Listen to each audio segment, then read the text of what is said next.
नमस्कार दोस्तों, मैं आपका दोस्त आपका साथी चंद्रजीत शर्मा। जैसा कि हमने एमसीडी के सर्वे आपको लगातार दिखा रहे हैं, बता रहे हैं और काफी सटीक सर्वे हैं हमारे, काफी कमेंट्स भी आ रहे हैं, लोग बहुत पसंद भी कर रहे हैं। आप सभी के प्यार का और सपोर्ट के लिए आप सभी का धन्यवाद। हमारे चैनल को सब्सक्राइब और लाइक करना ना भूलें ताकि आपको आपके एरिया से हर वो खबर प्रॉपर समय से मिल सके जिससे आप जुड़ना चाहते हैं, जिसको आप देखना चाहते हैं। आज हम बात करेंगे यमुना विहार की। यमुना विहार गोंडा विधानसभा का एक और वार्ड है जहां पे इलेक्शन इस समय जोरों पे है।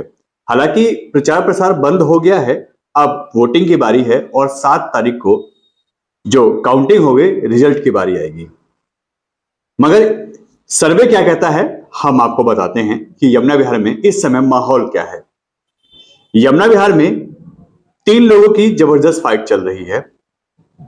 इन्हीं लोगों में अगर हम कैलकुलेशन करेंगे तो यहां बहुत कुछ चेंज होने वाला नहीं है। यहां ऐसी चीजें आ रही है सामने जहां लग रहा है कि यहां किसी पार्टी ने किसी पार्टी को, यानी एक पार्टी ने दूसरी पार्टी को यह जो गिफ्ट है जीतने का, यहां से जो कैंडिडेट के रूप में हल्का कैंडिडेट उतार के सामने वाले को जीत उसके झोली में खुद डाल दी है। ऐसी कई चीजें चौंकाने वाली आ रही हैं।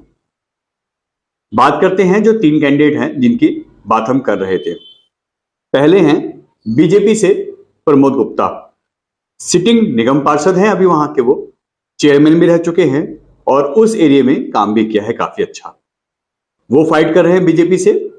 दूसरी हैं आम आदमी पार्टी से विनीता लूथरा, कार्यकर्ता है, कार्यकर्ता के रूप में यहां पे उनकी अच्छी पकड़ है। पार्टी ने उन पर भरोसा जताया है। किसी बहुत बड़े चेहरे को यहां से पार्टी ने उम्मीदवार नहीं बनाया, एक कार्यकर्ता को ही आगे बढ़ाया है। तीसरे हैं राजकुमार शर्मा, राजकुमार प्रधान के नाम से जाने जाते हैं, कांग्रेस से हैं और इस समय वो भी वहां से चुनाव लड़ रहे हैं, वो भी फाइट कर रहे हैं। अब एक आकलन जो हमने किया, हमने जो सर्वे किया, लोगों की पर्सनल छवि पे भी किया, लोगों के बिहेवियर पे भी किया, लोगों का रुझान क्या है, मार्जिन क्या है, कौन जीत रहा है, कौन हार रहा है, कितना इस पे टोटल निष्कर्ष निकल के आ रहा है, हमने उस पे बात की लोगों से। पहली बात करते हैं आम आदमी पार्टी से शुरुआत करते हैं। आम आदमी पार्टी ने यहां विनीता लूथरा को जरूर उतारा है, मगर एक कार्यकर्ता को पार्टी ने मान सम्मान दिया। ये कहीं ना कहीं अब आम आदमी पार्टी के लिए यहां नुकसान का एक कारण बन रहा है।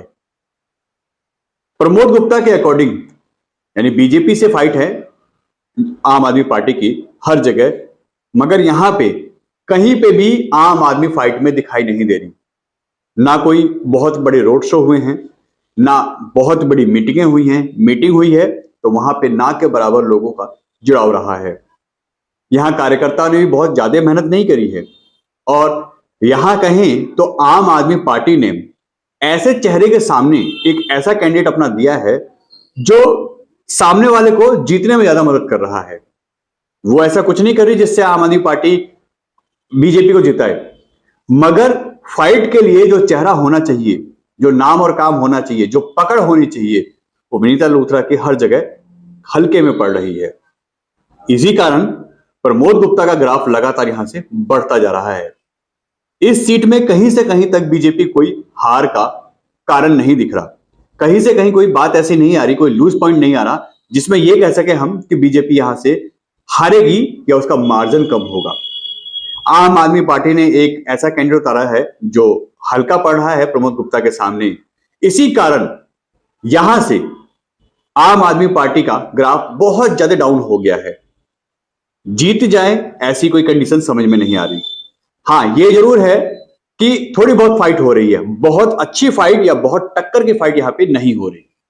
यहां एक तरफा चुनाव चल रहा है और ये पहले दिन से ही हमने जब देखा, जब से तीनों कैंडिडेट के नाम फाइनल हुए, तब से यही हाल है।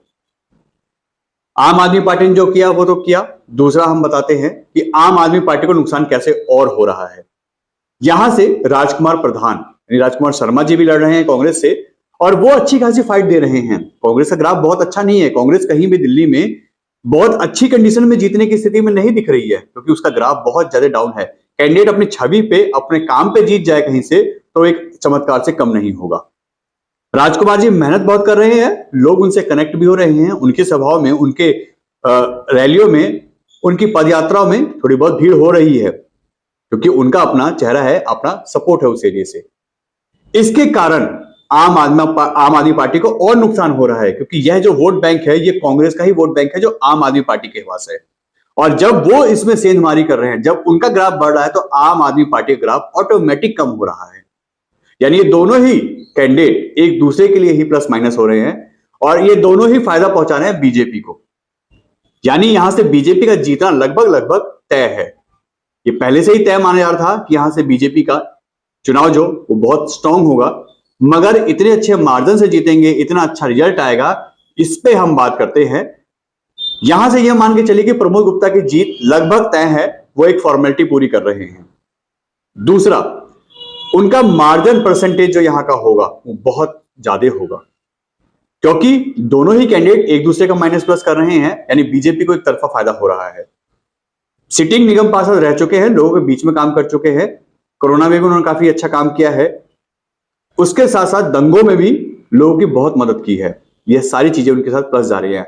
और सबसे बड़ी बात, बीजेपी का गढ़ माना जाता है। साहब सिंह चौहान जब यमुना विहार से पोलिंग बूथ पे काउंटिंग शुरू होती थी, तो सबसे ज्यादा मार्जिन और सबसे ज्यादा लीड यमुना विहार से ही मिलती थी। यह प्रमोद गुप्ता के साथ भी बहुत ज्यादा प्लस जा रहा है। यानी यहां पे एक तरफा बीजेपी के लिए जीत है।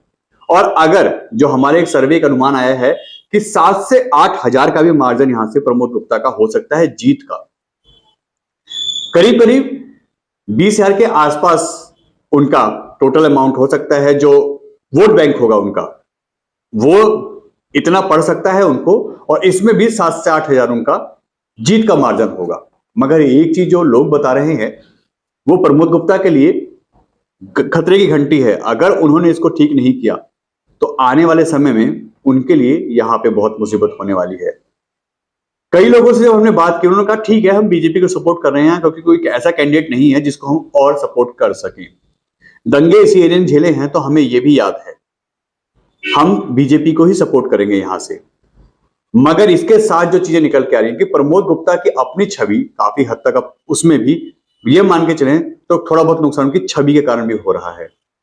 लोग उनसे ऐसा भी अब उनके बारे में बोलने लगे हैं कि वो एक बार जीत के बाद, निगम पार्षद बनने के बाद, चेयरमैन बनने के बाद, उनके अंदर काफी ईगो आ गई है, एटीट्यूड आ गया है। लोगों से बात करने से बचते हैं, लोगों से मिलने से भी कतराते हैं, अपने ईगो में रहते हैं।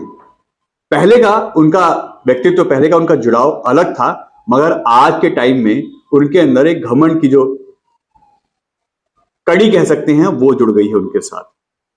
उनके अंदर कहीं ना कहीं ये चीजें अब माइनस हो रही हैं। प्रमोद गुप्ता जी से हम यही बोलेंगे कि अपनी चीजों पे काम करें। अगर एक बड़ा लीडर, एक बड़ा नेता बनना है, तो लोग ऐसा फीडबैक आपके लिए दे रहे हैं, तो ये आपके लिए अच्छी नहीं है, ये बीजेपी के लिए भी अच्छा नहीं है, क्योंकि आप एक वहां का बहुत अच्छा चेहरा माने जाते हैं। इस चीज पे काम करिए। और अगर लोग इस बारे में बोल रहे हैं कि आपके अंदर घमंड आ गया, आपके अंदर ईगो आ गया, आप लोगों से मिलते नहीं हैं, तो ये आपके लिए खतरे की घंटी है। संभल जाइए नेताजी, वरना आपको आने वाले समय में बहुत नुकसान उठाना पड़ सकता है। इस बार आपकी किस्मत बहुत अच्छी है कि आपके पास जो कैंडिडेट आपके सामने लड़ रहे हैं, वो बहुत अच्छा मार्जिन नहीं दे पा रहे हैं जीत का अपनी पार्टियों को। अगर वो थोड़ी सी फाइट कर जाते, उनके आपके सामने कैंडिडेट बहुत अच्छे होते, स्ट्रांग होते, या किसी धुरंधर कैंडिडेट को किसी पार्टी ने उतारा होता, तो आपकी जीत खतरे में पड़ सकती थी। आपकी किस्मत अच्छी है कि आप यहां से इस तरीके से मार्जिन से जीत रहे हैं। इन चीजों पे काम कर लीजिए, आपके लिए फायदा होगा। यानी ये है यमुना विहार की पूरी तस्वीर। बीजेपी एक तरफा जीत रही है, अच्छे मार्जिन से जीत रही है। दोनों ही कैंडिडेट आम आदमी पार्टी के हों या फिर कांग्रेस के हों, दोनों ही हल्के पड़ रहे हैं। सिटिंग निगम पार्षद रहना प्रमोद गुप्ता के लिए फायदेमंद हो रहा है, और साथ ही साथ बीजेपी का ग्राफ भी उनके लिए बहुत फायदा कर रहा है। यानी बीजेपी की एक तरफा यहां से जीत है, और यह प्रमोद गुप्ता के लिए और बीजेपी के लिए अच्छी खबर है। एन भारत टीवी, दिल्ली।